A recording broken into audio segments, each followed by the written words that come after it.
My name is Lauren Mitchell, and 3 days before Christmas, I learned just how easy it is for people you love to erase you.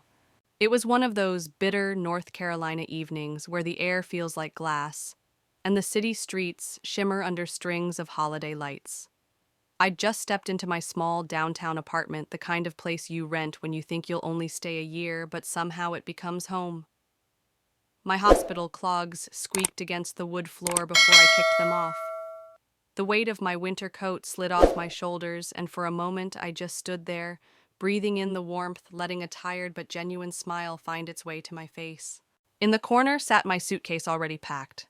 A deep green sweater lay neatly folded on top, the one my younger brother Jacob always said made me look too professional for Christmas photos. Next to it was a stack of carefully wrapped gifts, some big, some small, all chosen with ridiculous attention to detail.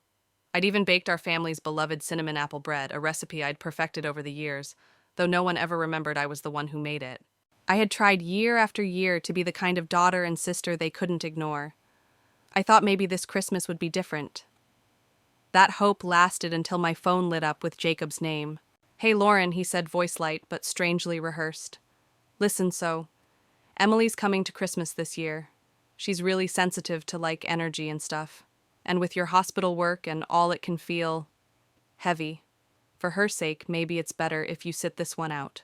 It took me a moment to register the words. The lights on my small tree blinked lazily, mocking my silence.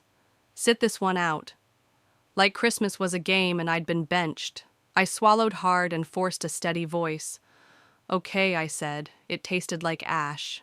An hour later, the phone rang again. Mom. Her voice was soft, the way it gets when she's trying to make something cruel sound reasonable, like wrapping barbed wire in satin. "Honey, we're just trying to make things easier for everyone. You know how Emily is. If you come, it might cause confusion. Honestly, if you show up, we might not even answer the door." That was it. No regret, no apology, just the finality of a locked door before I'd even left my apartment. I didn't cry. I didn't plead. I set the phone down and stared at the gifts by the door, each one wrapped not just in paper and ribbon, but in years of trying, desperate, exhausting, trying to prove I was worth a seat at that table. And right there, in the soft hum of my radiator, with the faint scent of cinnamon still hanging in the air, a quiet realization began to take root. Maybe this year I wouldn't stand outside that door. Maybe for the first time in my life, I wouldn't ask to be let in. I didn't touch my phone for a while after that second call. I just sat there on the edge of my couch, staring at the suitcase in the corner like it belonged to someone else. The green sweater on top looked suddenly ridiculous, like a costume for a play I'd been cut from at the last minute. The stack of gifts, neatly labeled bows, tied with precision, had gone from hopeful to haunting in less than an hour. When I finally picked up the phone again, it wasn't to call my mom back or confront Jacob. I opened my calendar app, scrolling through the shifts I'd taken on over the holiday weekend. I'd told the hospital I couldn't work Christmas because for all our dysfunction, my family still gathered. Now there was nothing stopping me from saying yes. A double shift on Christmas Day. Why not? At least the patients wouldn't pretend they wanted me there. As the thought settled in, so did something else. Something I wasn't ready to name yet. It wasn't anger. Not really. It was more like a slow, cool detachment, the kind that seeps in when you realize you've been playing by rules you never agreed to in the first place. I remember walking over to my window. Outside, the downtown street was already dressed in frost, each street lamp haloed in soft white light. Somewhere down the block, a couple laughed their breath, puffing in clouds. It hit me then, they had all made their decision. And now it was my turn to make mine. You know, I've told a lot of stories on this channel, some about family, some about betrayal, and some about the ways people find their strength when they least expect it. And every time I share something like this, I hear from people all over Texas, New York, Seattle who've sat exactly where I was sitting that night. If you've ever been pushed out of a room you thought was yours, I'd love to hear your story in the comments. Where are you watching from tonight? It's strange how much it helps to know you're not the only one. And maybe your words will be the ones that make someone else feel less alone. And if stories like this resonate with you, you can hit that subscribe button so you don't miss what comes next, because trust me, this one is far from over. I took a deep breath, letting the radiator's warmth soak into me. I tried to picture Christmas at my parents' house, Emily in her curated sweater dress, Jacob cracking jokes, my mom bustling in the kitchen, my dad checking the ham. The image used to hurt. But that night it felt distant, like a scene from someone else's life. The truth is, my role in that house had always been functional. I was the dependable one, the fixer, the one who could be counted on to make things run smoothly. But I'd never been the one they toasted, or the one they lit up for when I walked in the room. I'd mistaken being useful for being wanted. That thought lodged deep in my chest. All those years I'd been working towards something I now saw clearly didn't exist. And if it didn't exist, why was I still spending my life trying to earn it? My phone buzzed again. This time it was a notification from the store where I'd bought most of the gifts. The return window would close in a week. I glanced at the pile by the door and considered how easy it would be to put it all back in the car drive to the mall and undo the effort piece by piece. But something in me resisted that. Not because I wanted them to have the gifts, but because I didn't want to erase the fact that I had tried. I'd put thought and care into every one of those boxes. Whether they ended up in their hands or not didn't change what they represented: proof that I had shown up year after year, even when it was hard. The radiator clanked softly. Somewhere outside, a car door slammed. I stood there in my small apartment, surrounded by the quiet hum of a life I'd built on my own, and I realized something. For the first time, the empty space where my family should have been didn't feel like a punishment. It felt like possibility. That's when the decision began to take shape. Not the full final version, but the seed of it. And if there's one thing I've learned, it's that once you plant a seed like that, it's only a matter of time before it grows into something that can't be ignored. I woke up the next morning to the faint smell of cinnamon still lingering in the air, though it was already fading into the dull neutrality of my apartment. The loaf of cinnamon apple bread I'd baked 2 nights ago sat on the counter, wrapped in foil, waiting for a delivery that would never happen. I walked over and rested my hands on the cool aluminum, my fingertips tracing the creases where the foil had been folded. It wasn't just bread, it was tradition. Every year, no matter how bad things had been, no matter what cold words had been exchanged, I'd shown up with it in hand. And every year, they'd eaten it like it was just the one from last year, never once asking who made it. The pile of gifts was still by the door, a little crooked now from where I'd nudged it aside the night before. Each one represented hours of thought, of searching for the right thing, of imagining the small flicker of appreciation I might get when they opened it. I realized now that flicker was the entire fuel I'd been living on for years. And yet it had never been enough to warm me through the long, cold stretches in between. It's a strange kind of grief, the grief of realizing you were never truly invited, only tolerated. I thought back to every family gathering where my presence had been an afterthought. The years I'd driven through ice storms to make it home on time, arriving to find no one had saved me a plate. The birthdays marked with generic cards and half-hearted signatures. The way they'd lean in to hear Jacob talk about his latest project, but somehow my stories about saving a life in the ER never quite held the same weight. I leaned against the wall, looking at the suitcase still packed. That green sweater on top was suddenly more than just clothing. It was a symbol of how I'd always prepared to show up, even when I knew the welcome would be lukewarm at best.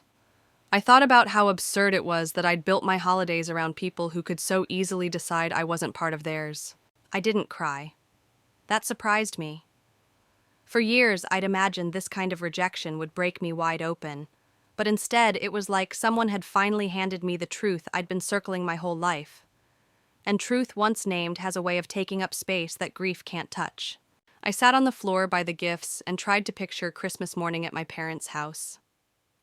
Emily would be there, of course, probably charming everyone with her perfect smile and her curated Instagram-worthy outfit.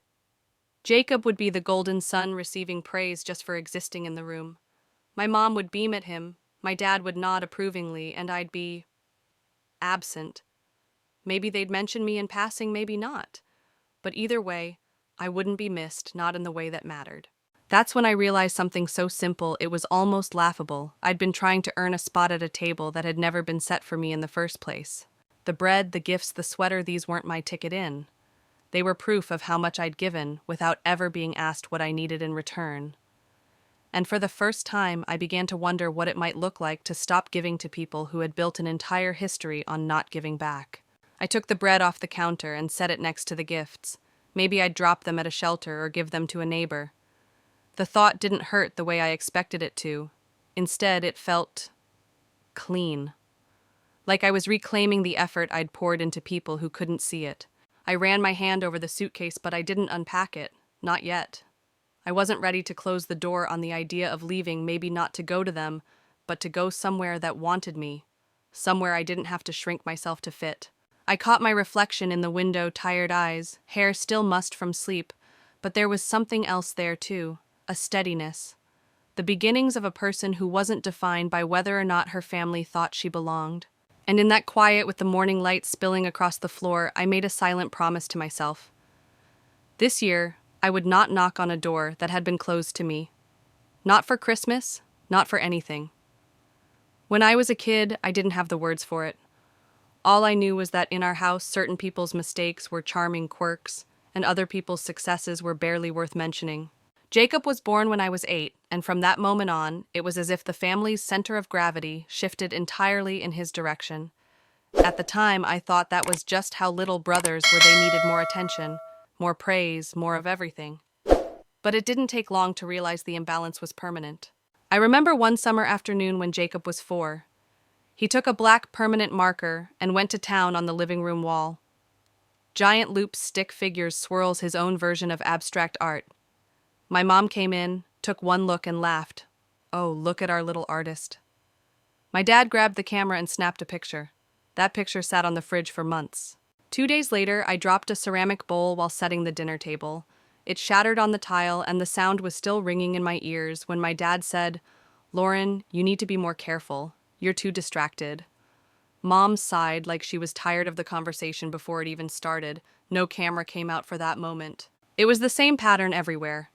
I brought home straight A's, and my report card got a polite nod before being slid into a drawer. Jacob came home with a most improved ribbon from T-ball, and it was taped proudly to the fridge where everyone could see. The contrast only grew sharper as we got older. When I was applying to medical school, I left a letter for my guidance counselor on the kitchen counter, hoping my parents might notice and ask me about it. The letter sat there for 2 days. No one said a word. When I got accepted into UNC School of Medicine first round, no wait list, I walked into the kitchen with the letter in hand, ready to share the news. Mom glanced at it, smiled faintly, and said, "That's intense, honey. Just be careful not to burn yourself out." Then she turned back to stirring whatever was in the pot. Meanwhile, Jacob dropped out of college 3 separate times. Each time my parents threw him some kind of fresh start celebration. One year they even had a framed photo of him holding a paintbrush hung in the hallway.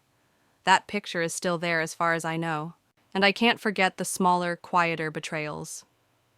Once I left my sketchbook full of drawings from night shifts, little moments I'd seen in the hospital on the kitchen counter. A few days later, I found it in the recycling bin buried under grocery flyers. When I asked about it, Mom laughed and said, "Oh, I thought it was scrap paper." It wasn't just about what they noticed, it was about what they didn't. My efforts were invisible, unless they could be turned into something that reflected well on them. And I learned early on that if what I was doing didn't fit their version of acceptable, it wasn't worth acknowledging. Looking back, I can see how those moments carved something into me. This belief that love was conditional, that belonging wasn't automatic, you had to earn it, and even when you did, it could be withheld without warning. It shaped every decision I made as an adult. Why I chose geriatrics, because I recognized in those patients the same quiet loneliness I'd carried for years. Why I stayed late, why I said yes to every request, why I was always the one people could lean on. But here's the thing, when you grow up in a system like that, you get good at ignoring the cost. You tell yourself it's normal. You tell yourself you're strong enough to carry it. Until one day, you realize the weight isn't something you picked up, it's something they put on you and they never intended to help you set it down. That's what the calls before Christmas really did for me. They weren't just about this year. They were a reminder that the imbalance had always been there and that I'd spent my entire life trying to fix something that was never mine to fix. And once you see that, it's impossible to unsee it. By the time I was in my late 20s, the dynamic had stopped surprising me. I'd finished med school, survived residency, and moved into my first apartment, a modest 1-bedroom, with peeling paint and a heater that rattled like it was coughing up its last breath. Meanwhile, Jacob was living in a sleek downtown loft, rent subsidized by our parents, because he needed the right environment to be creative. I told myself it didn't bother me. I had my own life, my own paycheck, my own independence. But looking back now, I can see how much of my financial stability wasn't really mine at all. It was quietly redirected into keeping them afloat. When their roof caved in after a spring storm, I wired money to the contractor before the insurance claim was even processed. When Dad's surgery bills stacked up, I called the hospital myself to negotiate a payment plan and sent checks every month without fail. When Mom's physical therapy wasn't fully covered, I picked up extra shifts to cover the gap. And then there was Jacob. His freelance work was unpredictable at best, and I became the silent safety net that kept his life from crashing. New camera equipment, I spotted him the money. Late rent, I transferred enough to get him current. When he couldn't afford a plane ticket home for Thanksgiving, I booked it myself, just so my parents wouldn't be disappointed. The strangest part: no one ever asked me to do any of this. They didn't have to. I'd been trained my whole life to see a gap and fill it, to anticipate needs before they became problems. Gratitude was almost irrelevant. They didn't thank me because the help was assumed. Like air, like water, like it was my role, my duty, and not something worth acknowledging. That's the dangerous thing about being the dependable one. You start to believe your worth is tied entirely to what you can give, and when you stop giving you fear, there will be nothing left of you worth keeping around. I remember one night in particular. Jacob called me at nearly midnight. His car battery had died, and he had an early meeting the next day. Without thinking, I paid for a replacement at the 24-hour auto shop near his place. By sunrise, his car was running again, and by the following week the favor had already been filed away in that unspoken ledger where good deeds go to disappear. It wasn't that I minded helping, it was that the helping had become the only way I knew to keep my place in their lives. Every transfer, every check, every "don't worry, I'll handle it" was like paying rent on a relationship that should have been free. And now, sitting in my apartment in the days before Christmas, I started to see the pattern for what it was. All those years I'd been patching holes in their lives, covering for mistakes, making sure nothing fell apart. But no one was doing that for me. No one even asked if I needed it. I'm curious if you've ever been the fixer in your family, the one who holds everything together. What was your breaking point? When did you finally realize the cost? Drop it in the comments. I'm willing to bet more people have been there than we think. Because here's what I know now: it's not the big asks that wear you down. It's the small, constant withdrawals. The quiet expectation that you will always step up, even if it means stepping over your own boundaries. And the truth is, once you recognize that pattern, you can't keep playing the same role without feeling the weight of it in every part of your life. That Christmas, I decided I wasn't going to pay the rent on my place in their world anymore. And that decision, quiet, simple, deliberate, was the first real gift I'd given myself in years. The night I made the decision, it didn't feel dramatic. There was no music swelling in the background, no sudden burst of righteous anger. It was quiet, almost mechanical, like flipping switches in an empty room. I sat at my desk with my laptop open, logged into my banking app, and began going down the list. Mortgage top-up for my parents canceled. The automatic transfer I'd been sending every month to keep their house from slipping into default, gone with a few clicks. The emergency home repair fund I'd set aside for when something inevitably broke, locked. I moved it into an account only I could touch. Jacob's temporary car loan assistance terminated. His battery next winter would be his own problem. The credit card I'd secretly kept, paid down for Mom in case of unexpected expenses, removed from my account entirely. Each action was small, almost insignificant on its own.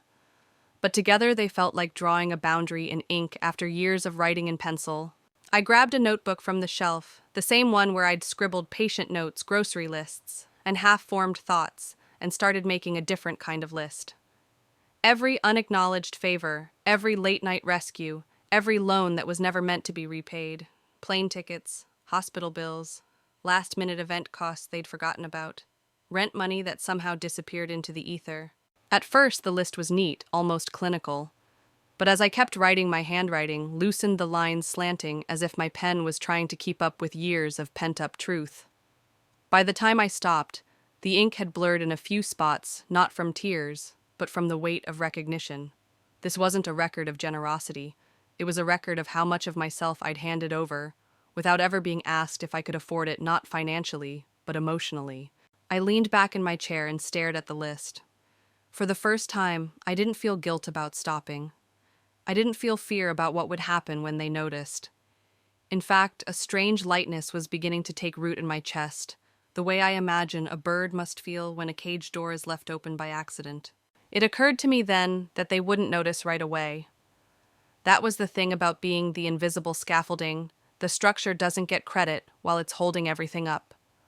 People only notice when it's gone. The missed mortgage payment wouldn't sting until the final notice arrived. The absent rainy day fund wouldn't matter until the next pipe burst in January. Jacob's missed bills would pile up like snowdrifts before he realized there was no one coming to shovel them away. And when that moment came, I knew exactly what I'd do: nothing. It was a startling kind of clarity. Not vengeful, not vindictive, just done. I didn't need to announce it. There would be no fiery text messages, no long social media posts dripping with vague sadness. I wasn't interested in proving my point. The proof would be in the silence and the gap between what they'd come to expect and what they'd actually receive. I closed the notebook, slid it into the desk drawer, and shut my laptop. For a long moment, I just sat there, letting the hum of the heater and the faint city sounds through the window fill the space where guilt used to live. This was it, the moment I'd been circling for years without realizing it. The moment I stopped making deposits into a bank that had never paid me back in kind. And in that stillness, I could almost feel the shape of the life I might build, without the constant drain of trying to keep theirs intact. Christmas morning came without the usual rush. No phone buzzing at 7 a.m. with my mom's voice telling me to pick up extra napkins on the way.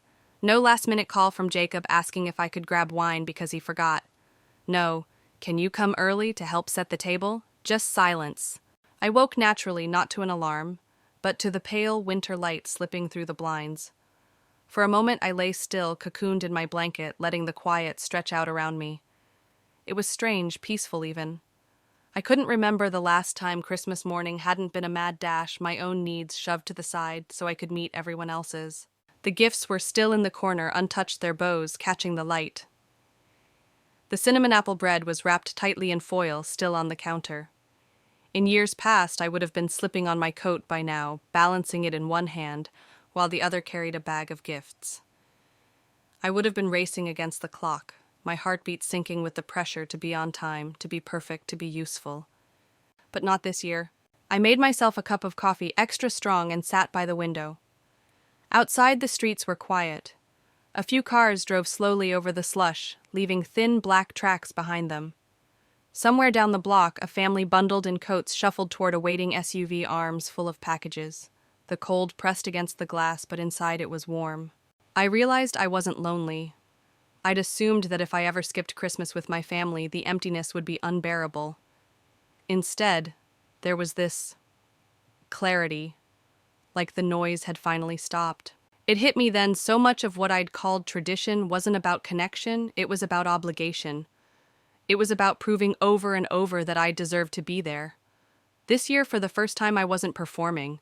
I wasn't bending myself into the shape they preferred. I was just being. I turned on some music, not Christmas music, just a quiet instrumental playlist, and let it fill the room. No carols, no forced cheer, just notes drifting lazily through the air. I sipped my coffee and tasted the freedom in it. Somewhere in the back of my mind, I could imagine their day unfolding without me. Emily probably charming the room, Jacob soaking up the attention, my mom making sure everyone's plate was full, my dad carving the ham. And maybe someone would notice the absence of the bread, the extra pair of hands, the quiet presence that always smoothed over the edges. But whether they noticed or not didn't matter anymore. For years, I'd been bracing myself against the possibility of being left out, terrified of what that would mean. Now that it had happened, I saw it for what it really was, not an ending, but a release. I looked over at the suitcase still sitting by the wall. It was odd how it no longer felt like it was waiting for a trip that had been canceled. Instead, it felt like a symbol of readiness, like I could take it anywhere I wanted whenever I decided. The power in that realization was subtle, but it was there, steady and grounding. I thought about all the emergency texts I wouldn't get that day. No last-minute runs to the store, no quietly covering the cost of something they forgot to budget for, no whispered side tasks to keep the day running. The kind of labor that no one saw but everyone relied on. The absence of those demands wasn't sad, it was liberating. And the space it created wasn't empty, it was mine. That was the first Christmas morning in my adult life that I didn't feel like I owed anyone anything. And in that stillness, I realized something that made my chest feel lighter. I didn't miss the noise at all. Later that evening, while I sat in my apartment, enjoying the rare quiet, the real chaos was brewing miles away at my parents' house. I didn't know it yet, but a single moment when I wasn't even present for was about to unravel years of carefully maintained illusions. The story came to me the next day, pieced together through a hesitant phone call from my Aunt Caroline. She had a voice that could disarm a rattlesnake, but that night there was an edge to it, like she was tiptoeing around something fragile. She told me that after Christmas dinner, when the plates had been cleared and everyone was milling around the living room, Emily wandered toward the mantel. She had a glass of wine in her hand, the deep red swirling lazily as she studied the framed photographs lined up along the shelf. Baby pictures of Jacob, family beach trips, a snapshot of me at maybe 12 years old drowning in a too big sweater, my awkward smile frozen in time. Emily pointed at the photo. "That's Dr. Lauren Mitchell," she said casually, like she was stating the weather. "She saved my grandmother's life." The room went still. Forks midair from pie plates froze. Conversations faltered mid-sentence. According to my aunt, my mom's smile tightened like a drawstring bag. Jacob looked like someone had just read his browser history out loud. "What do you mean?" my cousin asked. Emily, oblivious to the sudden tension, explained. Her grandmother had been admitted to the hospital a few years back with advanced kidney failure. She'd been exhausted, frail, and according to Emily, ready to give up. But Lauren didn't let her, Emily said. She sat with her long after visiting hours, made sure she was comfortable, treated her like she still had a life worth living. I've never forgotten that. My aunt told me you could feel the air change. Emily wasn't just complimenting me. She was holding up a mirror to the room, and in it, they had to see me as someone worth admiring. Someone they'd spent years downplaying, criticizing, or ignoring. The silence stretched long enough for Emily to notice. She asked, "Is she the sister you've told me about?" Whatever answer she got must have landed wrong because my aunt said Emily's expression cooled instantly. She put down her wine, grabbed her coat, and with a polite but stiff "thank you for dinner," she left. Not long after, she posted something online, nothing dramatic but honest. She wrote about how kindness from strangers can mean more than anything from family, and how sometimes the people worth celebrating are the ones overlooked the most. It spread quickly in her circle, and because Emily had ties to the art community in New York, the same community Jacob was desperate to make a name in the ripples hit fast. People started asking questions about me, about us, about the way I fit or didn't fit into the family narrative they'd built. When Aunt Caroline finished telling me, I didn't know whether to laugh or feel sick. I hadn't been there, hadn't said a word, and yet somehow I'd interrupted their perfect Christmas just by existing in someone else's memory. Part of me felt vindicated. Another part of me braced for the inevitable backlash. Because if there was one thing I knew about my family, it was that they valued control above all else. And this was a crack in the image they'd worked hard to preserve. Sitting there, phone still warm in my hand, I realized something. Sometimes you don't have to fight to expose the truth. Sometimes it slips out of someone else's mouth, and the silence that follows says more than you ever could. The email came less than 24 hours later. Subject line, "Let's reset things." It was signed by all three of them, Mom, Dad, and Jacob, as if stacking their names at the bottom might create some kind of united front.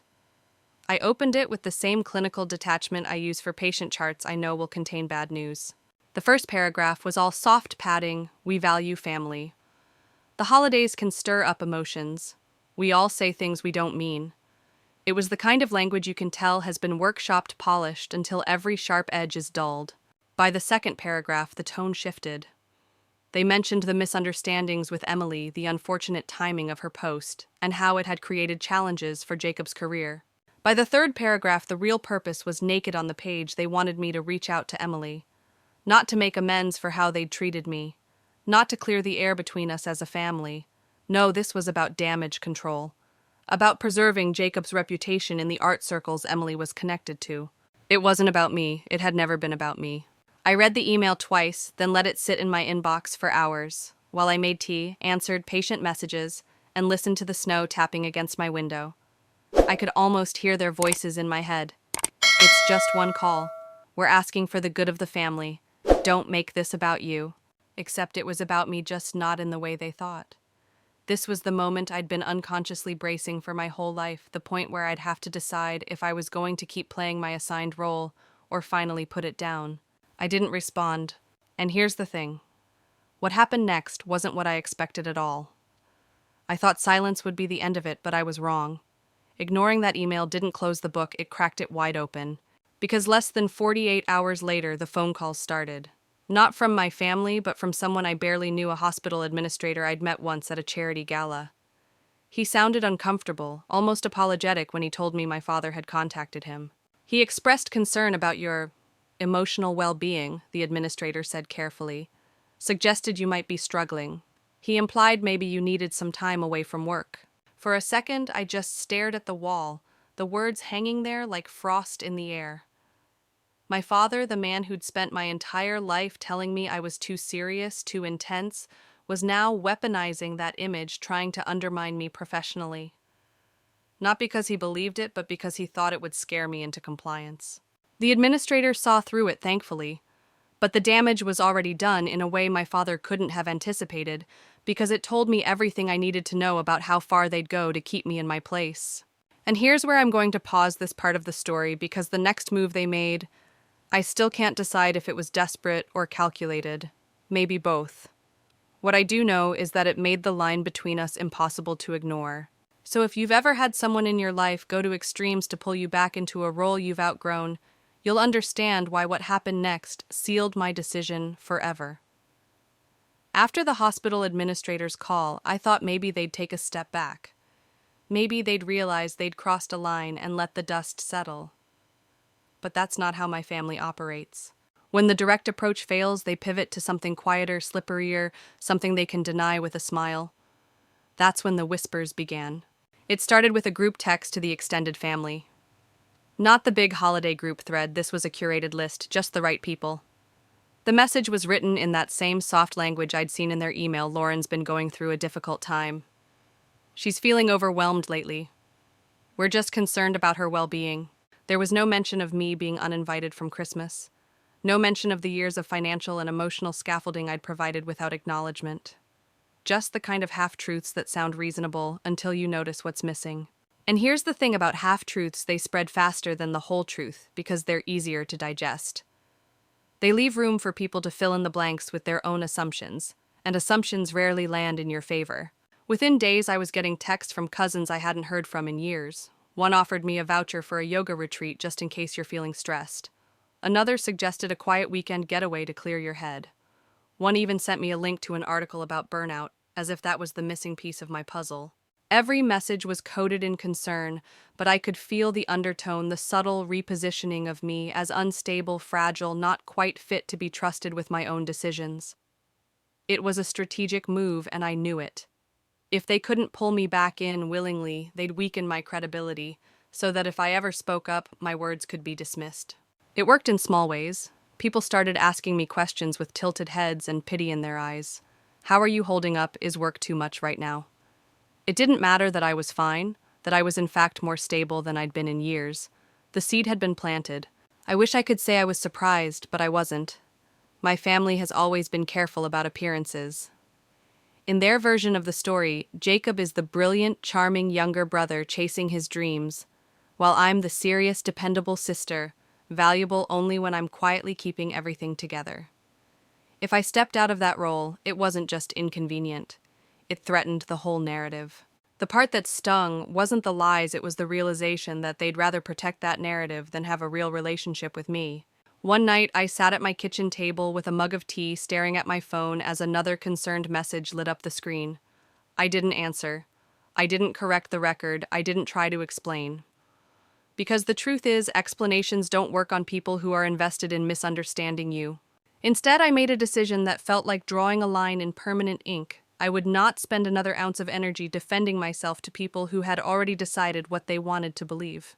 They could talk, they could twist, they could rewrite the story until I was unrecognizable, but I knew the truth. And for the first time in my life, I was starting to believe that knowing it myself was enough. It was a Sunday afternoon in January, the kind of cold that presses against the windows like it's trying to get in. I was at my desk finishing patient notes with a mug of tea that had already gone lukewarm when I heard a knock. Not the quick, casual kind you get from a neighbor, but slow, deliberate taps that seemed to echo through the apartment. I froze, pen hovering over paper. Visitors were rare for me, and unexpected ones even more so. I stood quietly for a moment, listening, my heartbeat steady but alert. Then curiosity got the better of me, and I walked to the door. The peephole revealed a scene I hadn't imagined in months, my mother, father, and Jacob standing on my front step. All bundled in coats, their breath puffing white in the cold, they looked like a family portrait painted in desperation. I didn't open the door right away. I stayed behind the glass, watching them shift uncomfortably. My father's jaw was tight. Jacob glanced down at his shoes. My mother clutched her purse like a lifeline. Finally, I cracked the door just enough to let the cold seep in, but not enough to invite them inside. "We just want to talk," my mother said, her voice pitched soft the way she always did when she wanted something to sound gentle. I didn't move. I didn't nod. I didn't fill the silence. I simply held her gaze through the narrow gap. They were here for a version of me that no longer existed, the girl who thought love could be bartered for, who would have let them in without a second thought, who would have tried to smooth everything over even if it meant swallowing her own hurt. That girl was gone. The silence stretched brittle and cold. My father's eyes flickered with frustration. Jacob shifted his weight like he'd rather be anywhere else. And then I said it, one word, the only word I needed. No. No explanations, no bargaining, no reopening wounds they had never bothered to heal, just that single syllable, heavy and final.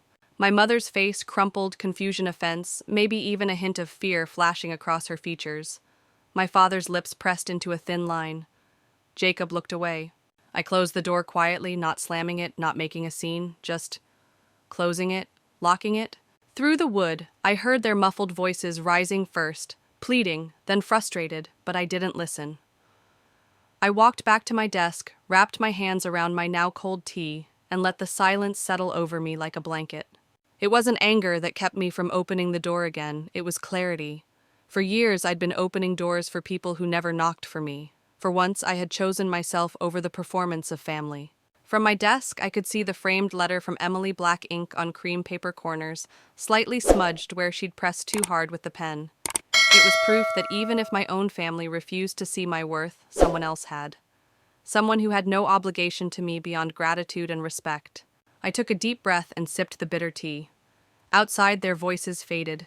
Footsteps shuffled. Car doors opened and closed.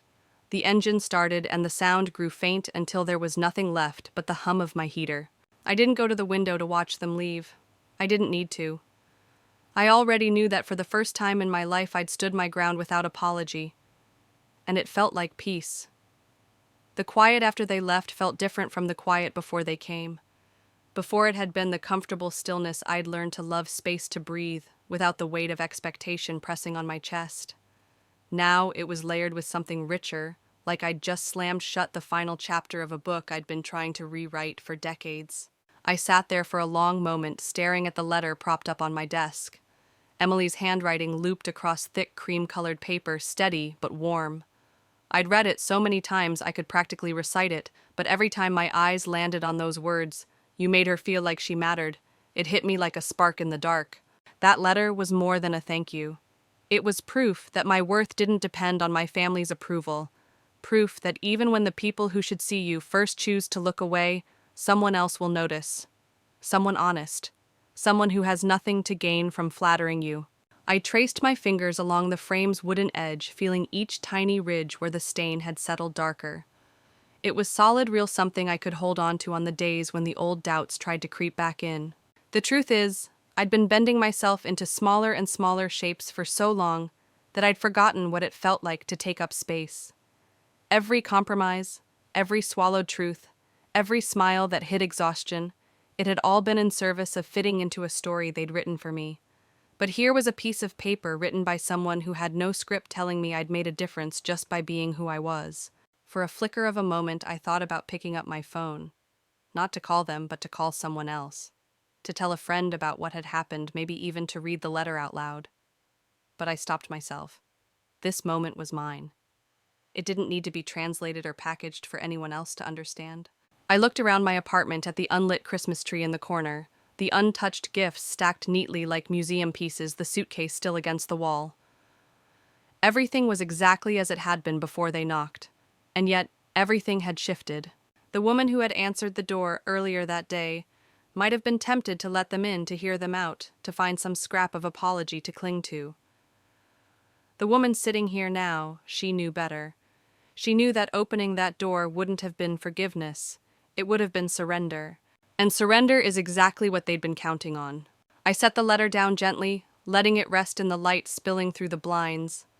Outside, the snow had started again, soft flakes drifting down like ash in slow motion. It was the kind of scene that begged for reflection, and I could feel the edges of a realization forming. Because what happened after that knock? Well, that's where everything changed. And if you think the games ended at my front door, you're wrong. What came next proved that they hadn't just been trying to pull me back into their orbit. They were willing to rewrite the entire map to make sure I stayed where they wanted me. But the thing about maps, they only work if you agree to follow them. And I was about to redraw mine completely. That night, after the snow had covered the street in a perfect, untouched sheet of white, I sat at my kitchen table and let the weight of the past few weeks settle in. My tea had gone cold again, but I didn't bother reheating it. I wasn't looking for comfort in a mug. I was sitting in the middle of a truth I'd avoided for years, and it deserved my full attention. I'd spent my entire life believing I was supposed to be useful before I was lovable. That my value was tied to what I could fix, pay for, or smooth over. If I wasn't actively holding something together, I was afraid I'd disappear altogether. And the most twisted part, they'd never had to tell me that out loud. I'd learned it in the pauses, in the absence of praise, in the way they celebrated Jacob's smallest efforts, while treating my biggest achievements like background noise. Now looking at the framed letter from Emily on my desk, I understood just how deep that programming went. This wasn't just about money or holiday invitations. It was about a lifetime of being measured by a standard I never agreed to. I thought about the metaphor that had haunted me for years: scaffolding. Invisible until it's gone, essential until the building is finished and then dismantled without ceremony. That was me, except they'd never intended to take me down when the job was done. They intended to keep me there forever, holding up a structure that would collapse without me, but never letting me step inside. That realization was like cold water down my spine, jolting, bracing, but also strangely cleansing. I hadn't been born to be scaffolding. I hadn't been put here to be the quiet support beam for someone else's spotlight. For the first time in a long while, I let myself picture a life built entirely outside their framework. One where my energy wasn't swallowed by emergencies that weren't mine to solve. One where I wasn't expected to apologize for my ambition or tone myself down to make others more comfortable. I imagined holidays spent with people who wanted me there because of who I was not, because of what I could provide. I imagined conversations where I didn't have to edit myself mid-sentence to avoid bruising fragile egos. I imagined the possibility that I could take up space without feeling like I had to shrink to be allowed in the room. And here's the thing: once you let yourself imagine that kind of freedom, it becomes impossible to unsee it. I pushed the cold tea away and leaned forward, elbows on the table, as if I could get physically closer to this new reality. It wasn't just about setting boundaries with them. It was about reclaiming parts of myself I'd handed over without a fight. I thought about all the years I'd believed that keeping the peace was worth any personal cost. How many times I'd swallowed my own pain because I didn't want to make them uncomfortable. How many times I'd built a bridge out of my own broken pieces so they wouldn't have to feel the cold water below. But bridges built like that always collapse eventually, and when they do, it's the builder who falls hardest. Not this time. This time I was stepping back before the whole thing came down. And if they wanted to cross that distance between us, they were going to have to build something of their own. I sat back, letting the thought settle deep into my bones. I wasn't born to be convenient. I wasn't born to be a mirror for their pride or a sponge for their disappointment. I was something else entirely. And for the first time, I was starting to believe that something else might be more than enough. The messages started coming in waves a few days later. First, it was my mother. A long text, almost poetic in its structure, filled with phrases like, "We're all human, and family should stick together." She didn't mention Christmas. She didn't mention the door I'd closed in their faces.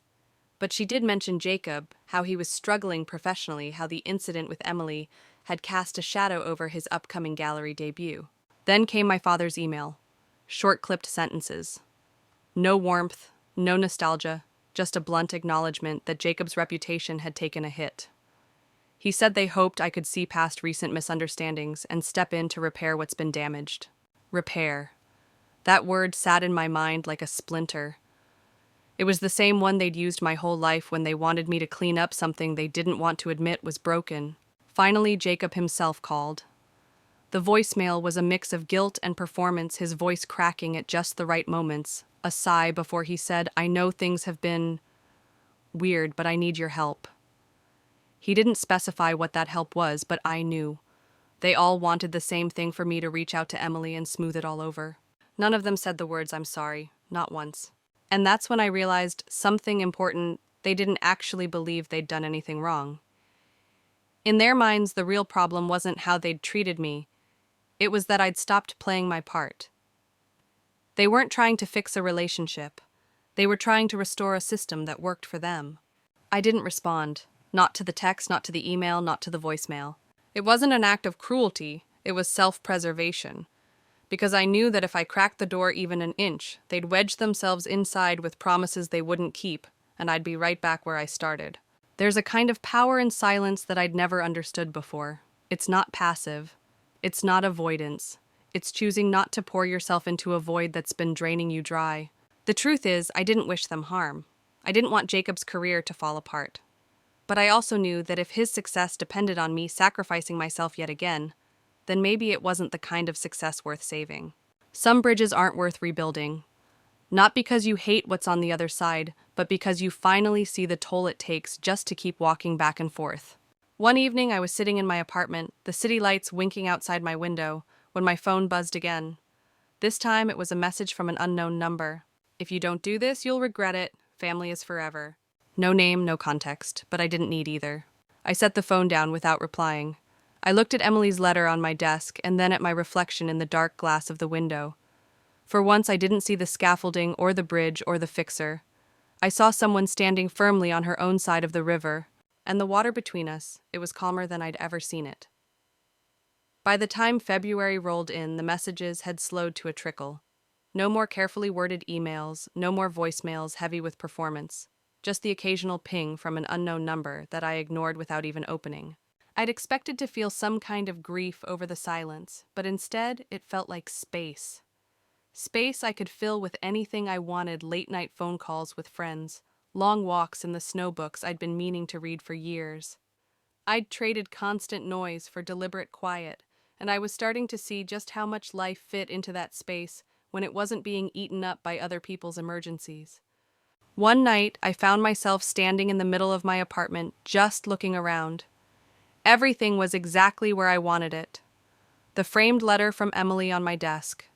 The untouched gifts in the corner, still wrapped, almost symbolic now.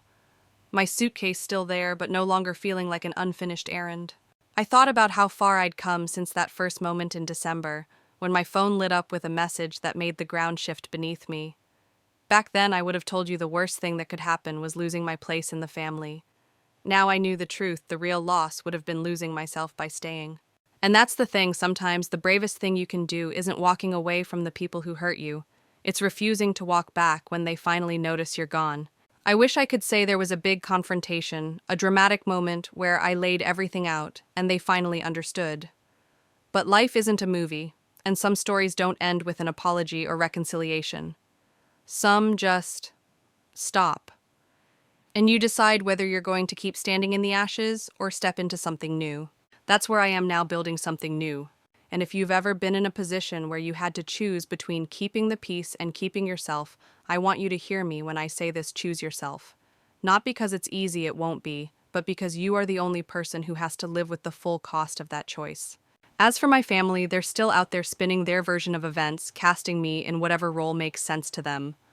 But I don't audition for their story anymore. I write my own. If you've been listening this far, maybe you're already in the middle of your own decision.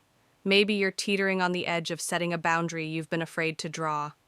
Let me tell you, once you take that step, once you decide that your worth isn't up for negotiation, the ground beneath you changes, you feel it, and there's no going back. And here's where I'll leave you for now, because there's another story I need to tell you. One about what happened when someone I hadn't seen in years suddenly showed up at my door, not to drag me back into the past, but to open a door into something I didn't know I was missing. Trust me, you're going to want to hear this one.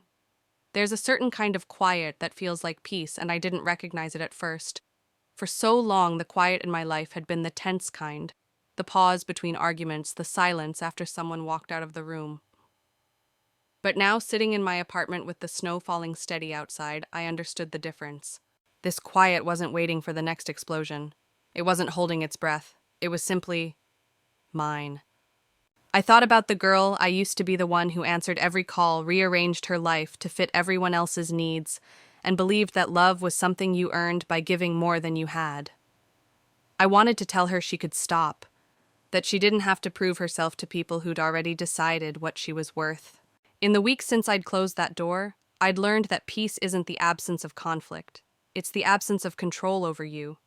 And once you've felt it, you don't trade it back. Not for an apology, not for a promise, not even for the hope of what could have been.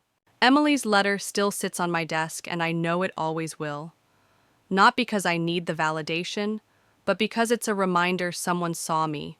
Someone valued me without asking for anything in return. And if one person can do that, there will be others. I don't know what my family says about me now, and honestly, I don't care. My life is moving forward, built on choices I made for myself. And every day, the space between who I was and who I am gets wider and lighter.